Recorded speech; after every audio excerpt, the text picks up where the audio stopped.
Welcome to Waitz Report, in collaboration with geopolitical analyst Matt Fulton, co-creator of the American most successful geopolitical and intelligence podcast Secrets Spies. Today we're diving into the world of geo-economics, where power, profit and politics collide. I'm joined by my co-host Matt Fulton and our Dutch guest, geo-economist Alex Krijger, founder of Krijger Partners, a Dutch network organization specialized in geopolitical risk management and government affairs. In today's show, we explore how economic power is reshaping the geopolitical balance between the United States and Europe, and in the shadow of China. Who controls the levers of global influence, and what does economic security really means in the coming year? How do you see the economic statecraft shaping U.S. foreign policy today concerning this matter? Yeah, well, thank you. It's good to be back. I would, to start, would certainly agree with the idea that we're transitioning out of the post-war order that was established in 1945. I think if you look back at the last 25 years of history, I think there's a really compelling argument that transition probably started with 9/11. And then in 2022, Russia's full-scale invasion of Ukraine, and then last year, the re-election of Donald Trump really kind of solidified that. What that new world order looks like, I don't know. I think it's certainly actively being shaped right now.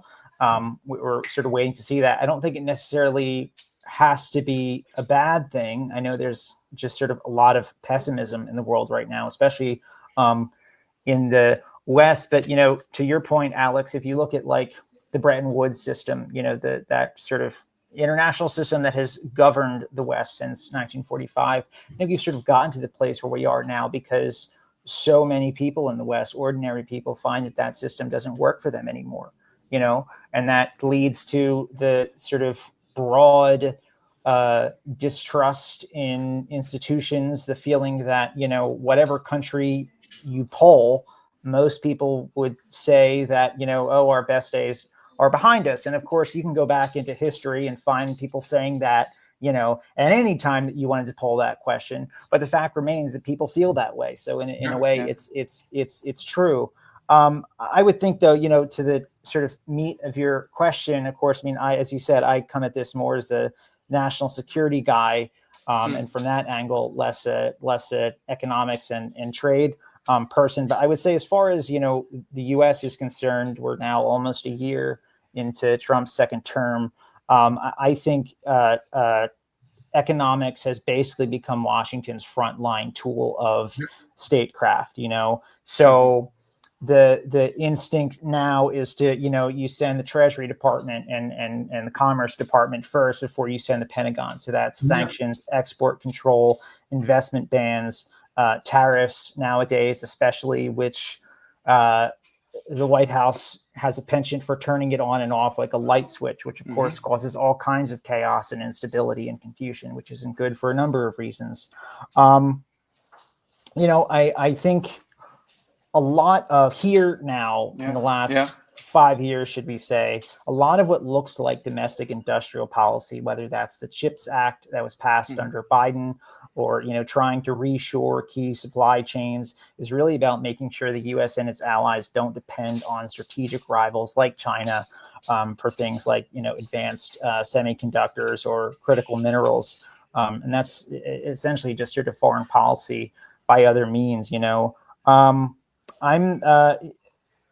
I think it also is sort of as far as how we push that out in our trade policy, looking, overseas, you see huge diplomatic efforts going into getting Europeans, the Japanese, Koreans, Taiwan to line up on tech controls and sanctions against Russia and China, to the extent that we're pushing those.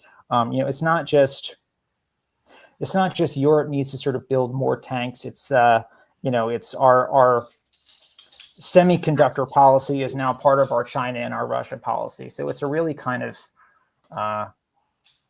muddied, I think, divide there, if that makes sense. Yeah, that makes sense for sure. So I agree. Maybe Willem, just say there that I fully agree with Matt, that what you see more and more is that particularly this US government is using a lot economic instruments to influence their power, so geopolitics, and that is geo-economics. So that's something I teach at the university in the Netherlands, geo-economics. And so we're in a situation indeed that in this period of chaotic transition, that countries, because the international rule of law does not really work anymore, the institutions don't really work anymore, as Antonio Guterres said himself, that you see that the individual power of countries is extremely important. And then it seems to be almost leading that what you just said, Matt, I really like that this administration in Washington, when there is an issue globally, a geopolitical issue, they almost first send in, let's say, the people from trade and finance, and then the people from Pentagon come. So that's what you see with the Gaza deal, let's be honest. But you see that also in Africa with Rwanda, Congo, you see it with other global conflicts, and even with Ukraine, Russia, thinking about the materials. Yeah. So it's a game, it's a policy that the Europeans find very difficult to play because we don't have that hard power. We don't have the military hard power, and we don't have, let's say, something that we can use as an economic instrument. The Chinese have got one, which is, of course, the rare materials, and they play that very hard towards the Europeans. Think about the issues the last few weeks, but also with Trump recently, Korea. And the Europeans are struggling with this fact that we're now in this interim world where economic power, military power, all these technological power, all these things are being used by governments to gain geopolitical advantages. And that's a new situation. It's different.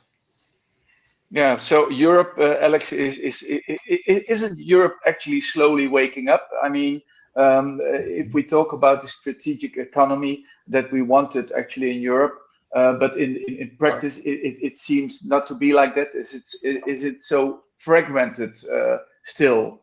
It seems even between France and Germany. Yeah. I think Europe has received in the last 5 or 10 years 3 major wake-up calls. The first one was with the largest pandemic in 100 years with COVID, when we all did see how difficult it was for Europe to get materials out of Indonesia and India and China, etc., and Asia, the supply chain disruptions. Think about the medicines and medical equipment. Then the biggest war in Europe since World War II with Ukraine. Then it became very clear how extremely dependent, think about the Germans, we were on Russian gas. And then the third thing is that President Trump has said the same thing as all his predecessors. Europe, it is time to stand on your own feet when it comes to your own defense and security, which completely makes sense, let's be honest. So all these things came almost together in a very brief period of time.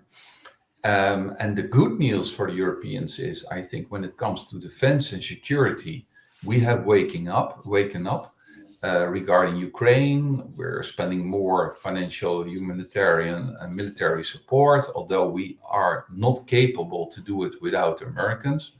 I always do understand from the defense experts that if America would stop supporting us in Ukraine, Kiev would fall within 3 weeks. So we need the Americans. We like to be also with Americans, I think, for various reasons. But when it comes to defense and security, there is something coming up, which is called the coalition of the willing. So that is with the UK, France, and Germany, with Italy, with Poland, with Finland, with the NATO Europeans, Secretary General Rutte. And that works quite well. I recently spoke with a foreign minister, and he said, my experience, that works perfect. We try to liaise with Americans, etc. So the coalition of the willing for defense and security, not perfect, but it works. Where it goes wrong is with the Draghi agenda. So when it comes to how we can make ourselves stronger as Europe in terms of economy, energy, digital, etc., that doesn't go well.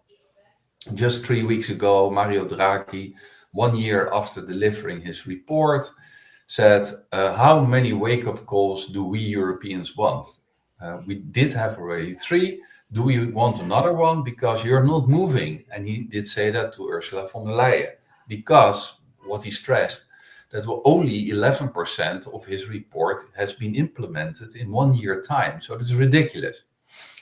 So what I see at the moment, a little bit difficult, but the good news for the Europeans is when it comes to defense and security, there's an ad hoc coalition, almost some kind of G7 in Europe, with this coalition of the willing. That is pragmatic, no bureaucracy, heads of states working together, ministers of defense and foreign affairs. That goes quite well.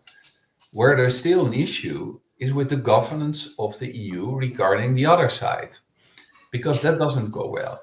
And so von der Leyen, with all respect for all her hard work, but to be honest, what Draghi said, you should focus on delivering my agenda. Implement it, execute it, because then we can become stronger.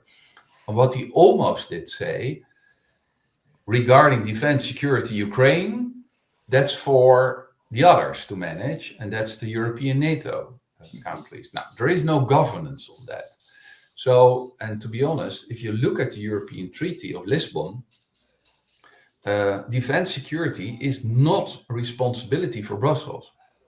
So what I do understand also for people who are involved, that when it comes to Ukraine and the relations with the US on defense and security, it goes well. However, if, for instance, Kaja Kallas or von der Leyen is saying something in Ukraine or something else, then people get confused. And there's something I think goes wrong. So I'm very hopeful and positive about what Europe could do, but I agree with Draghi when he says, yeah, it seems like we still don't understand the urgency. So do we have the right leader then in Europe, or do we maybe need a strong leader on this issue? Yeah, I think von der Leyen with her commission, they're not capable of doing everything, because in the end it depends on the member states. So it's not fair to say that she's not delivering. It's a combination. Okay. However, I think, and that's also what Draghi recently said, with all the new circumstances, the new relationship with the United States, I don't know what Matt thinks, but what I do understand from decision makers is that they think we will never get back the situation we did have in the past with Johnson and Reagan and all the others. The Atlantic Ocean will become wider and wider, I think, unfortunately.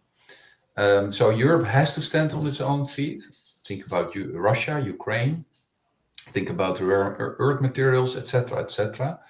But maybe we have to think again about our governance, because nobody's talking about it. But you see Starmer everywhere.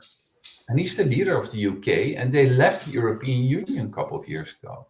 So nobody talks about Brexit anymore. The UK is everywhere. The UK is every time on board. They're a very, very important member of the coalition of the willing for Ukraine. Maybe the de facto leader together with Germany and France. So and Europe is very dependent at the moment on Norwegian gas. So this system doesn't work, I think. So maybe we have to think again about a new step in the European integration process, like we've done already 4 or 5 times since World War II. And that, I think, needs to be a more pragmatic, ad hoc coalition, where the countries who would like to move and move fast are able to do it, are allowed to do it. And that you don't have to wait forever for all 27 to agree, because that doesn't work. Yes, that's clear. Yeah, so we need unity and maybe also fast, because time is running fast, and we can see developments on the Chinese side, for example, which is developing rapidly, and what our European position can be for the future must be decided now, isn't it? Yep. Yeah, fully agree. And I don't know what Matt's views are What do you think, Matt? regarding, for instance, the pressures and the threats from Russia, because that is a big issue at the moment also in the Netherlands, I think. There's more and more awareness building on regarding the fact that we could be faced with a direct conflict with the Russians in the coming years. Think about draft in the Netherlands. Think about what's going on in Germany at the moment with the current recent decisions by the Minister of Defense and the government there. So, and of course the pressures in South China Sea with Taiwan. But to be honest, that's not something where the Americans will say, Europe, let's do this together, because I think the Americans will say, don't bother, that's our task, our role and responsibility. You have to manage Ukraine. Yeah, I think, to that point, I as often as I talk about the transatlantic relationship and the future of it on my own podcast and on here last time I was on with General Koblenz, I just sort of have to insist, and I think we're doing that now, have to insist that whenever we sort of think and talk about this, we do so in terms that are longer than the next 3 years, because one day we're going to wake up and Donald Trump won't, and the world will continue on without him. And it doesn't mean that we're going to go back to the status quo of the way things were, in many ways, I think that status quo got us to where we are. I think you could also say that, the sort of happy period of the 90s was clearly an aberration of history rather than a new norm that could be perpetuated forever. And that's okay. That's just how it is. To that point, I worry a lot about a scenario in which the West is faced with a two-front war against Russia, say in the Baltics, and China in the Pacific. Yeah. And in that sort of a scenario, and I say this sort of independently of whatever the Trump administration would be pushing, Europe to do to stand on its own 2 feet or everything. I think that's, we could not shoulder that burden on our own. We didn't shoulder the burden on our own in World War II. We weren't prepared to shoulder the burden on our own during the Cold War. We couldn't do it during World War III, so to speak. To that point, though, I think Europe has absolutely woken up. I'm glad to see it happen. You're sort of adapting to this new strategy, to this new way of life in real time, under fire, or at least under drone overflight in many cases. So, I think to outsiders, it could still look a bit reactive, but there is real growth there. And I think if there's a future beyond our current administration where we have a new relationship with Europe, yes, but it doesn't mean that it's cold or distrustful or in any way less close than it has been. It's just going to be different. And in some ways, I think with the efforts that are going on now with Germany and the Zeitenwende, efforts to bolster their defense spending, I think there's a possibility that it strengthens our alliance in the ultimate, end, that we are both far more capable together than we would have been just the U.S. bringing all the guns and the muscle to the fight, which just wouldn't have been sustainable. Yeah. And Matt, with regard to, if I'm correct, in the coming days and weeks, the Pentagon will come up with a new defense strategy for the US in the coming years, so the big US defense strategy. The latest what I've seen is that the authors, so you've got, of course, in the end, Hexet is responsible, but the number 2 is very powerful, the Secretary of Defense, correct? What's his name? You're talking about Elbridge Colby. Colby. Yeah, grandson of William Colby, a CIA director. He's the Undersecretary of Defense for Policy. So the drafting and review of that national defense strategy, that would be handled inside his office. Yeah. Yeah, and it's in the coming weeks, correct? I believe so. It's been in the works for a while. I'm not sure. So based on the latest information, that will focus with priorities on homeland US, on the Western Hemisphere, so almost Monroe 2.0, and then international on China. But what does that mean for Russia, Europe, Ukraine? Do you think that in that strategy, it will say, for instance, there's a serious threat that the Russians in the coming 3, 5, 7 years will also go after one of the NATO countries? What do you expect, and how serious do they see that threat? It is certainly expected that this new national defense strategy will sort of put a greater emphasis on homeland defense and operations in the Western Hemisphere. That's certainly to be expected. I'm not sure how much of a focus there will be in China in this new strategy. That's waiting to be seen. I think it also could be expected that there won't be a lot of meat there as far as the threat of Russia is concerned. I think that's unfortunate. I think it's naive and short-sighted. That doesn't mean that, the Trump administration is going to necessarily pull up stakes and, pull all our troops out of Germany and NATO's eastern flank and sort of leave the rest of NATO to its own devices. I would be surprised, just my gut with this administration, I would be surprised if there was explicit language in there that says, like, there's a serious threat of Russia making a run at the Baltic states in the next 5 years or so. I would be surprised if they said something as explicit as that. I think in the drafting process, that would be flagged by someone who has this, again, I would argue, naive view that, well, we're trying to forge a more sort of productive relationship with the Russians, so we don't want to put anything in there that would, not sort of vibe with that, so to speak. Yeah. But how do you, sorry to interrupt, but how serious do you think decision makers, policy makers, Pentagon, key leaders, military in the US are considering the risk that Russia will do more than just a hybrid war against Baltics, Poland, that it will become one step further, almost testing Article 5? How serious do they see that threat? If you go down into the ranks of the intelligence community, down into the Pentagon, the career people, the real experts, and they're still there doing their job. I think they absolutely do understand that, and they see the intelligence. They went into the job to sort of confront threats like the Russians, right? They're there for that reason. I think that's absolutely true.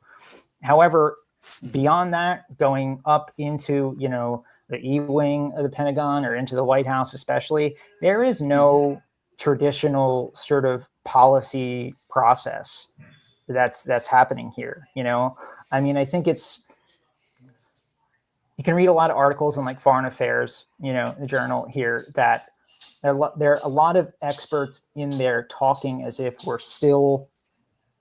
under the Reagan administration, or the Clinton administration, the Biden administration, where that sort of grand strategy and sort of great sort of like deliberation and this sort of well-conceived view of the world and ideas of how to execute toward it all sort of falls into place, right? That's not happening now. It's entirely on one man, Donald Trump, and what he feels will benefit him on a given news cycle. And more importantly than that, and I would give European leaders a great deal of credit on this next point, his personal relationship with individual leaders. His view, Donald Trump's view, is that the United States of America's relationship with another country is no different than his personal relationship with that country's leader. Mm-hmm.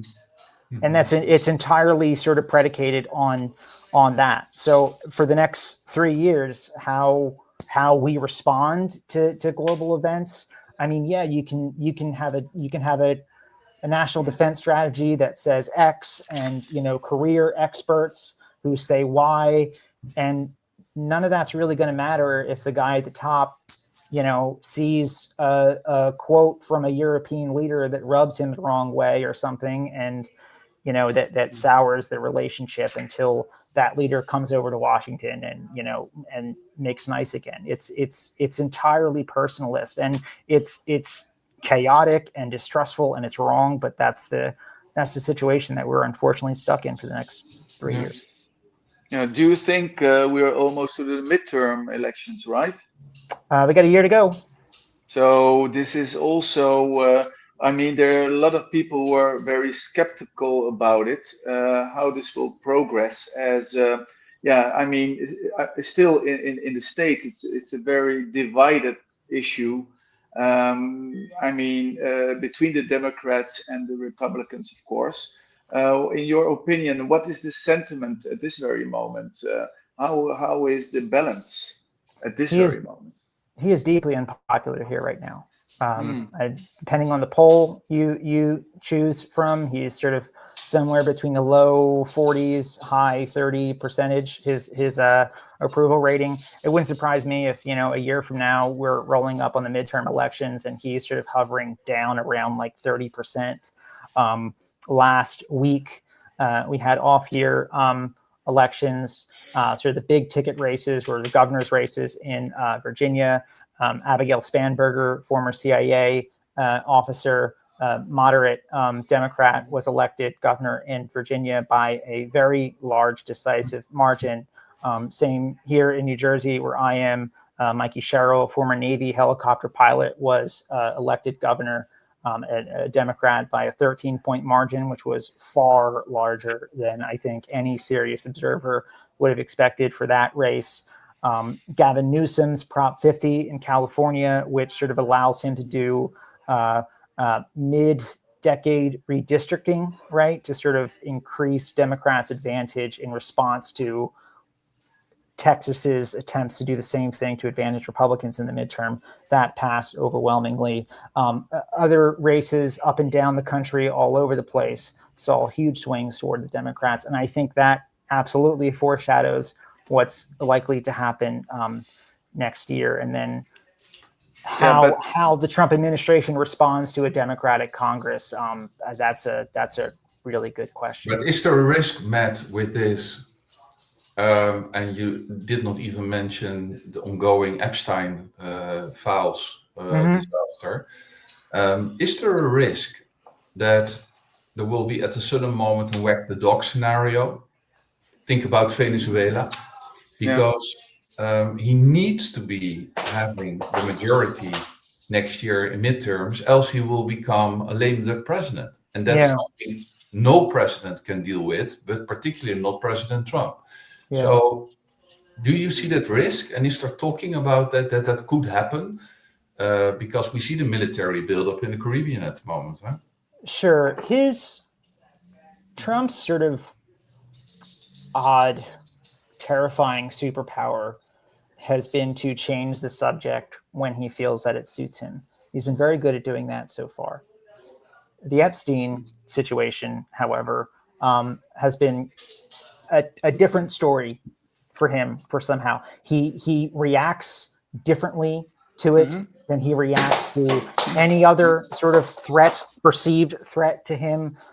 It's to me, just looking at it screams that there's something there that he's desperately afraid that'll come out. To that. So on Tuesday, as we're recording, there will be a vote in the House to release the Epstein files that the Department of Justice and the FBI are holding. That will certainly pass. The question is by how big of a margin. I think the hope is that it'll be by a large enough margin that it would withstand a veto attempt by President Trump. What comes from that, I don't know. I think you will likely see, though, a large number of Republicans in the House defect from what Trump wants them to do, which is just sort of stop talking about it.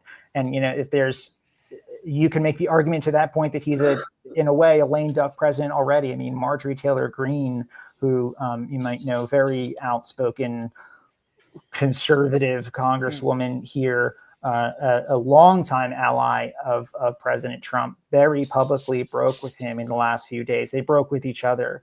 I mean, that's a real kind of seismic movement.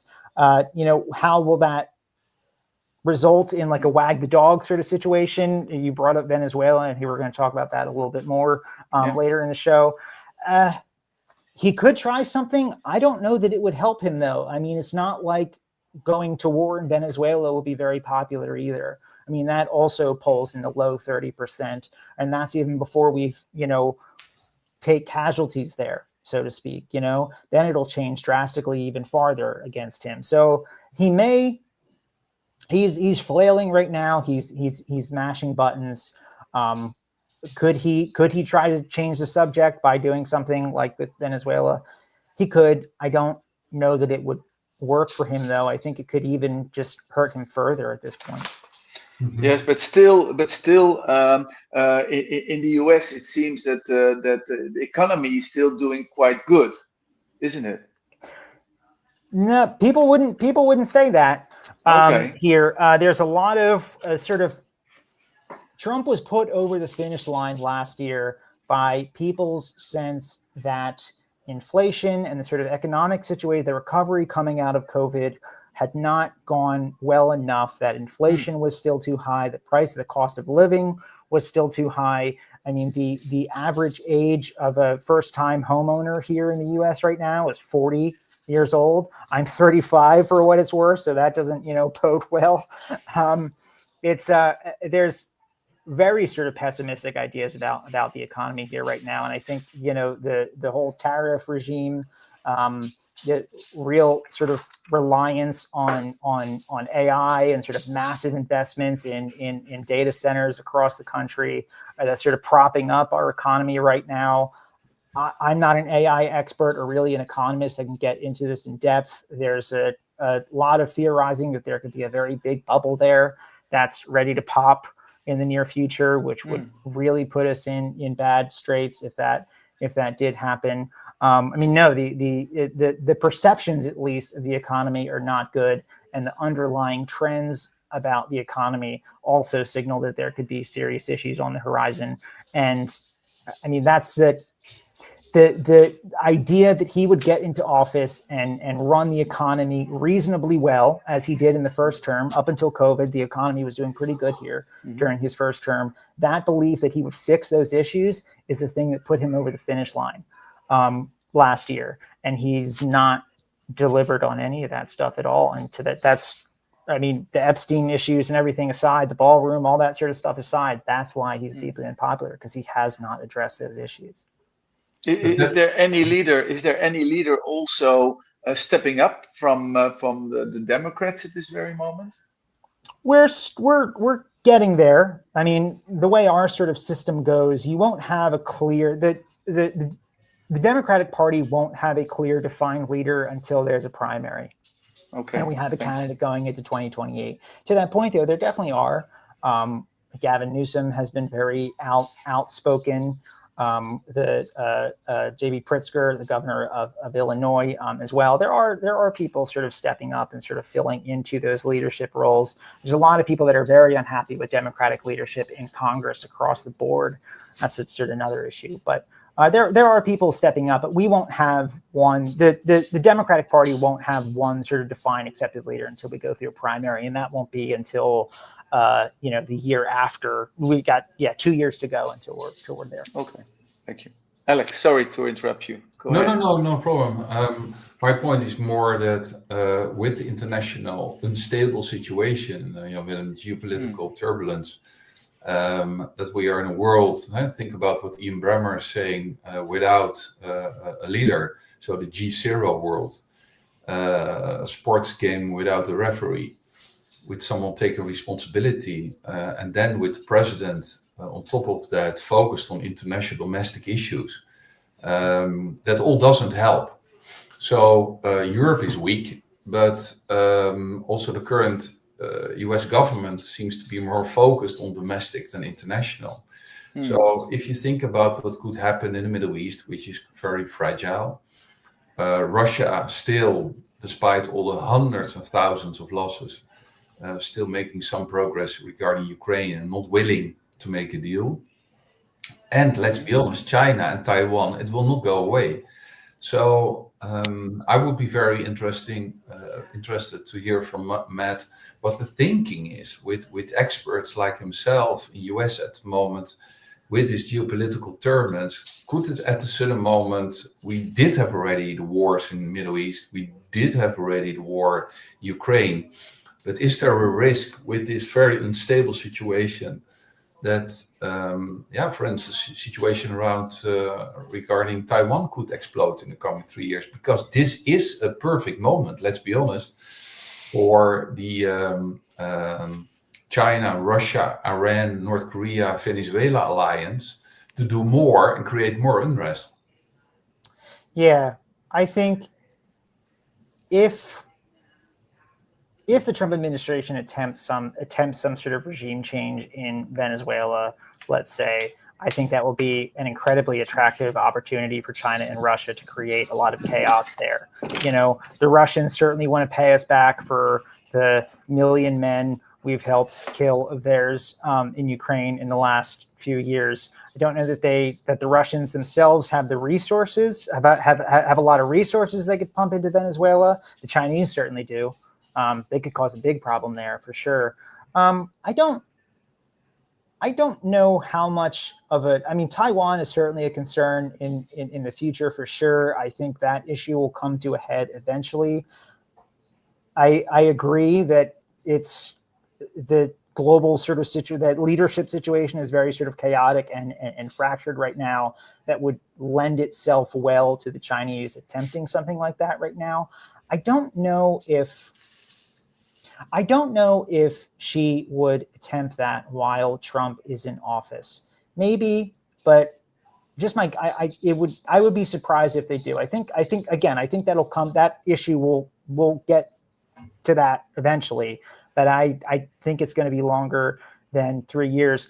However, you know, the Middle East, I think it's entirely likely that Iran and Israel aren't settled yet. I think that flashpoint will open itself up again at some point in the next 3 years. Back in the summer, after the strikes over there, I offered that we could be entering a new situation between Israel and Iran, similar to India and Pakistan, that every few years there's a flare up and they, you know, fire missiles at each other for a few days and then it gets resolved and then we sort of hit the reset button and wait a few years and it happens again. You know, once you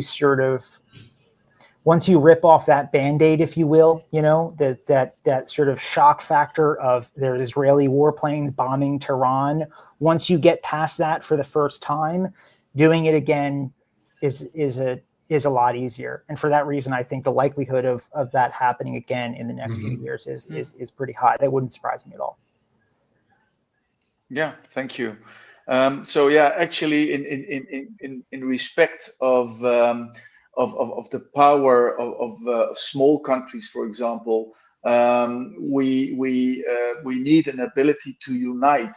Alex, what do you think? Could even the Netherlands play a certain role in building the bridges between global powers, or are we too small, or what is your view on that? Yeah, I think the Netherlands is doing already a good job regarding Ukraine. I think we're one of the leading countries. So you can say a lot about the current Dutch politics, but I think the current administration, government has done a good job. The Prime Minister, Minister of Foreign Affairs, Minister of Defense, regarding taking a leading role in the support for Ukraine. So that's good. Also, the relations within Europe itself and with the US are very good. Think about the Secretary General of NATO, former Dutch Prime Minister. So, but what I at the moment see within Europe is that more and more countries are reaching out to Canada, to South Korea, to Japan, Australia, New Zealand. So actually all the Western partners, a bit without the US, also to create new alliances. And then I think it would be very good to reach out to leading countries in the global South, because they also don't want that we are entering some kind of new Cold War and now between America and China. So the key countries in the Global South, Brazil, Nigeria, South Africa, India, Indonesia, they would like to stick to that non-aligned philosophy, which they already have for many decades, and they're now much more powerful. So I think for Europe, it's important to reach out to the countries in the Global South, but to do that in a different way than we have done in the last few decades and last few centuries. So we have to ask them, what do you need to develop?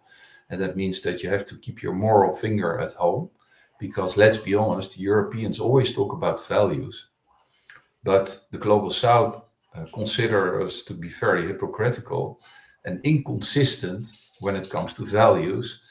Think about Ukraine, which is where we talk a lot about values, territorial integrity, etc., etc. But do we do the same in Middle East? And are we doing the same in Congo, Rwanda, and Sudan, the biggest war of the world? So I think Europe has still an enormous credibility issue, but that's where we have to work on to make sure that if we talk about values, that we also implement them and deal with them in the way that we're talking about it. But I think the new intensifying relationships with Canada, with Japan, South Korea, etc. Yeah, that is clearly something I notice from European companies. So there is something shifting, that is clear. Yeah. Yes, because in the diplomatic efforts that we probably need much more, for example, in countries like Africa, which are much more now, reached out by China, Turkey, or Russia even, have much more power diplomatically than we do as European countries. In your opinion, is it important to still work on more diplomatic efforts and maybe even a kind of a program to help out in these areas more? Absolutely. And again, in a different way. So more in a respectful, mutual interest way, and not in a neo-colonial way, because let's see what happened with the French in the last few years in the Sahel countries. They have been kicked out because they did not stick to their values. So we need to do it in a different way, and we need to work together. Also because think about migration, and in Europe itself, we need to work much closer together, defense, security, in the other areas to become stronger and more autonomous. Particularly also because, Matt knows that better than I do, because a lot of experts are still thinking that within 3 years, 5 years, the Russians could test somewhere Article 5. Exactly. Yes, Matt, in this respect, we can see also, for example, the influence of the US in a continent as Africa is not so actively helpful to develop a lot. I mean, the presence is less. And what do you think the US should do? Should they come back and show their ability again to help out there much more than other countries are doing now? Because their influence is quite big already in the Middle East, but in the rest of Africa, which is a huge continent, it could be helpful as well, probably for the US itself as well. Yeah, I'm not sure. There's a string of Russian-backed coups in the Sahel region, especially in the last, from like 2020 to 2024, really put a damper on our presence and our relations in much of Africa, and it hasn't helped that the Trump administration has essentially just decided now to ignore Africa. There's been talk of our U.S. Africa Command, the Unified Combatant Command for the continent, which is fairly new. I think it was created in like the late 2000s, 2010, 2009, I think, around that time. I'm not sure off the top of my head, but it's not that old. There's been talk of folding that back into U.S. European Command. I don't know if that'll go through or not, but there isn't really much of an Africa policy or a focus on Africa right now. It's been sort of been unwisely, I'd say, left to China and Russian mercenary groups to sort of exploit as they will. You know, Alex, you made the point too that there's sort of that issue, that hangover of the colonialism in African countries, and that's real and valid in many respects. I think from those African countries' point of view, they would see that, you know, okay, they've sort of tied themselves to the West, and they haven't sort of gotten the economic benefit that they wanted from it. Okay, let's try our lot with these Chinese companies, and they also won't lecture us on, you know, corruption to the extent that Western nations would. I would think that they won't get this sort of economic benefit from Chinese companies and, you know, Russian mercenaries running around buying up mines and everything that they're hoping that they will. I'm not sure where we go with Africa for the foreseeable future. There really isn't. The ball there has very much been dropped. Certainly as far as U.S. policy has been. I don't think we've had a real consistent, well thought out policy there since, I think you could probably go back as far as the Bush administration and his PEPFAR initiative, which, you know, did great work to eradicate AIDS in much of the continent. And I mean, that's something that Elon Musk, coming in on the heels of, you know, Donald Trump back in January, immediately fed USAID into the wood chipper, and a lot of those programs just were incinerated. I'm not sure where we go on the continent for a while. It's unfortunate. Yeah, because Alex, we have the Belt Road Initiative of China, of course, and you can see also their presence for a longer time, helping Africa out with infrastructure and harbors and much more political influence. At the end, how do you see this development in the long term if also the US wouldn't be there as well? Like if Europe also wouldn't step in for the coming 5 years, which could it really lead to a bigger migration, for example? Yeah, that definitely could happen. The Chinese have a very clear strategy. It's all focused on 2049. And at that moment, they want to be number one in everything, economically, politically, military, etc.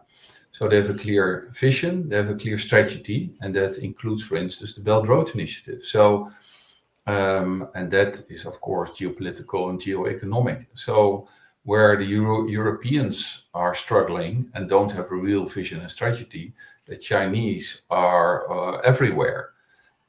It is changing because African countries, Latin American countries, more and more see also the downside of the relationship with China. Because if you don't perform, if you can't pay the interest, the loans, if you can't pay them back, then it will be Chinese owned. So in the beginning, it sounds all nice because the Chinese don't talk about human rights and all this kind of stuff, which we consider to be very important. But at a certain moment, China plays it very, very tough geopolitically.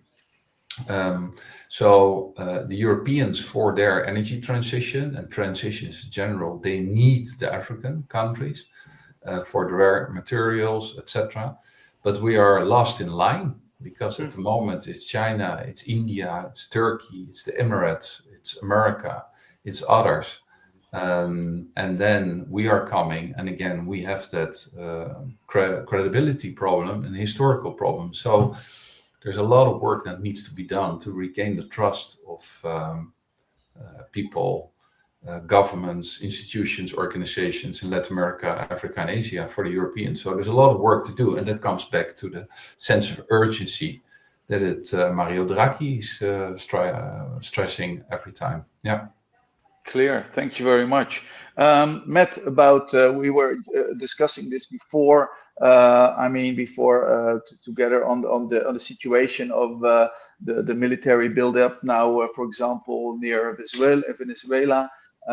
We can see that there is some de-Americanization, and it's clearly visible from the Chinese perspective, as they are trading less with the US economically than before. It was, I think, in 2018, even a couple of years ago, it was like 193%, and this year only it was like 92%. I mean, Alex Krijger, you know all about these figures, of course, much better than we do. But we can see that the influence of China trade with other countries like Brazil has actually been rising, and that the exports of soya beans, for example, from the States is lowered so much. What do you think? What is the consequence of all this for the US, Alex? What do you think? Oh, for the US, Yeah. yeah, I think what Matt also described, the focus from the US government on the Western Hemisphere, and they're not really succeeding, because you can play it very tough with Venezuela, but what you need to do is rebuild your relations with countries like Brazil. So it will be interesting to get Matt's views on this. Yeah, of course. But yeah, what America was planning to achieve, doesn't really work out at the moment, I think. Yeah. What do you hear something about that, Matt, as well? Is there any news on this? It's a very strange, lopsided situation. I mean, I think on one hand, you have the US potentially drifting toward a war of choice in its own hemisphere on very shaky legal theory. And I'm thinking being generous there by describing it as shaky to begin with. And I'm just not convinced that this administration can sort of execute something this complex that it says it would like to do without making things worse.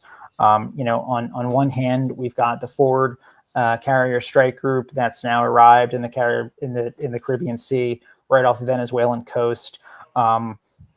JSOC, our Joint Special Operations Command, which oversees our sort of elite special mission units like Delta Force and SEAL Team 6, they had a task force in the area. Trump has signed a presidential finding authorizing covert action on behalf of the CIA in Venezuela. There's roughly 15,000 troops in the Caribbean right now, which is just entirely unprecedented. I mean, on average, there's one or two warships in the Caribbean at any given time. I think there's well over a dozen now, at least. While at the same time, we're still deporting Venezuelan asylum seekers back to the narco terrorists we say that we're preparing to go to war against. And, Chevron is loading up tankers full of Venezuelan crude to ship back to U.S. refineries around the Gulf of Mexico. It's a very kind of odd thing there. I think... What do you, if I may ask, Matt, what is the thinking at the moment in the US by the experts? How likely do they consider a real war between the US and Venezuela? Or is it more that they think about scenarios that the pressure will continue to go up, and at a certain moment they hope that results into public protest and then the departure of Maduro? What is the thinking at the moment in terms of scenarios? Which is the most likely? I think the closer question there would be define war. This strategy, what we're seeing down there, is entirely devised from the mind of Marco Rubio, who's National Security Advisor, he's Secretary of State, has a few other job titles that he holds right now. But to that point that I said earlier in the show, that there really isn't much of a policy process at all. I think you really see that here now, that this is a lot of Marco Rubio strategizing this down there in Venezuela. And I think he would argue their belief is that, and I think Maduro is an autocrat that has led. This is my belief here. I think Maduro is an autocrat that has led his country to ruin. Venezuelan people have suffered greatly under his government, going back also into his predecessor, Hugo Chavez. That said, I think Marco Rubio's sort of grand strategy that he has here is the belief that if Maduro was to be removed and was replaced with a more U.S.-friendly leader, that would ultimately lead to the fall of the Cuban government at long last. What are we now going 80 years later? That the Maduro regime is sort of the greatest thing propping up the Cuban government. So if you have this sort of domino effect that if you take out Maduro, replace a U.S.-friendly regime, perhaps with Machado, the opposition leader who just won the Nobel Peace Prize, that would lead to the downfall of the Cuban regime and would sort of reorient Latin America away from this sort of leftist U.S. skeptical kind of China curious bent that some countries in Latin America have been on.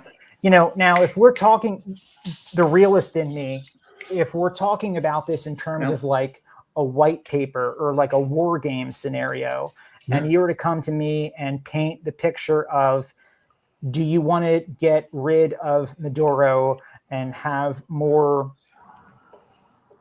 friendly, anti-China oriented governments in Latin America? Would that be an objectively good thing? I would say yes. However, I am highly skeptical of the Trump administration's ability to execute that competently. I think if, to the point of what I said earlier, define war, I think what they would, I think it's very unlikely that they send 15,000 troops, well over a dozen warships, all sorts of special operations and intelligence capabilities down into the region, and then decide not to use it and pick up sticks and go back home.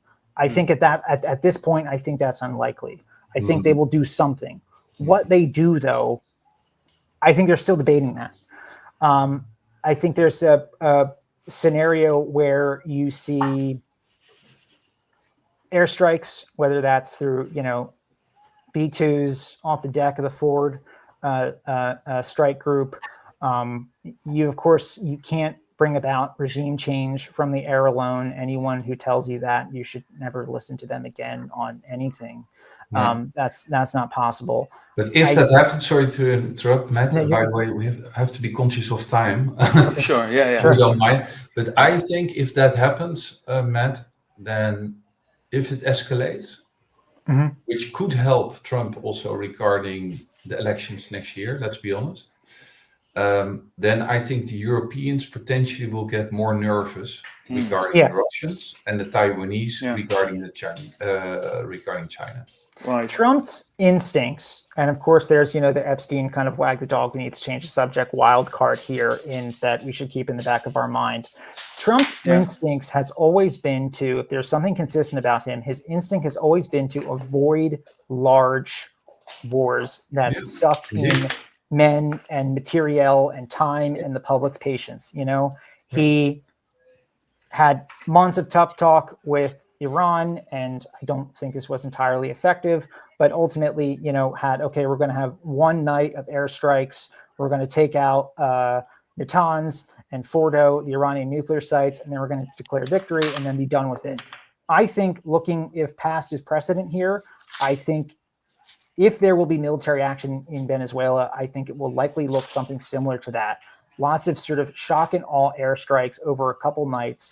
And I think they're going to unleash JSOC, the Joint Special Operations Command, to go in and try to decapitate the regime, take out Maduro, install Machado, and that'll be the end of it, right? I think that's what they would try to do rather than, invade like Iraq or something like that and try to do nation building. I don't think that's likely. Yeah. But however, I think I'm very skeptical of their ability to do that competently. And if you get this wrong, if you fail, I think this would be a great strategy to end up with a string of, Chinese military bases across Latin America in a few years. That's what I worry about if we don't play our cards right here. Yeah. Yeah, thank you very much for your insight, because this is we're almost also at the end of our interview, but to also have a remark that it would also be like a green light for China concerning the Taiwan issue.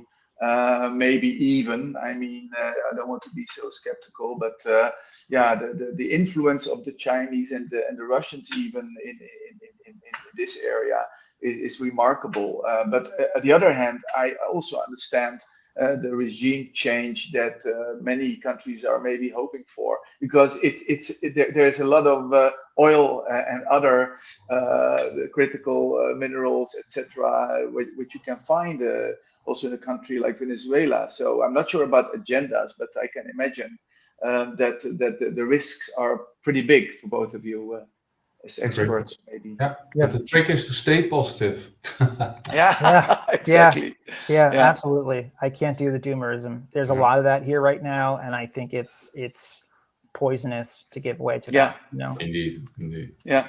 Well, thank you very much, gentlemen. Then this was our last question for today's episode. I thank you very much for your professional insights and your contributions on today's show. So I thank you very much again, and this will all be edited, and afterwards I will share it with you, and please, we will share it also further, and I will let you know shortly. Thank you, Jan, for the invitation. Nice to meet you, Matt. Yeah. Nice to meet you as well, Alex. Thank you. Bye-bye. Nice. Okay, bye-bye. Thank you, both of you. Bye-bye. Bye-bye. Thank you. You've been listening to Waitz Report in collaboration with Secrets Spies. Our guests were Dutch geo-economist Alex Krijger of Krijger Partners and Matt Fulton from the popular American podcast Secrets Spies. Join us next time as we explore the hidden forces shaping power in the 21st century. We also want to thank all our followers, viewers and listeners, and hope to meet you again in our next episode, where we'll have an interview with Professor Hans van Koningsbrugge, expert in Russian history and politics in the Netherlands.